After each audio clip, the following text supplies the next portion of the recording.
High বন্ধুরা, how to garden mango. কি সুন্দর আম, মাশাআল্লাহ। আপনাদেরকে অনেক কিছু দেখাবো, আম কিভাবে চাষ করতে হয়। অনেক পদ্ধতি আছে আমাদের কাছে, যা আমরা অনেকেই জানি না।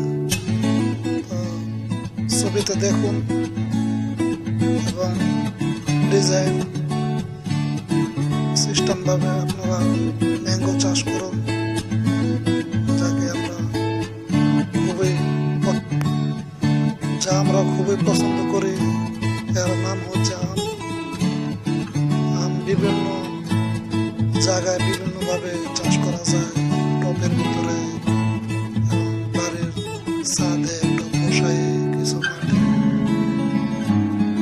রেখে তার উপর আম চাষ করা যায়।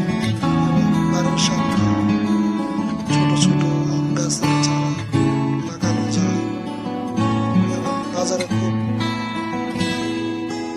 বাজার থেকে আম কিনে আটিটা না ফালাইয়া ওইটা আমরা মাটিতে পুঁতে রাখলে তখন দেখা যাবে এইটা গাছ হতে পারে। তখন এই গাছের চারাটা যত্ন করলে একসময় এই গাছে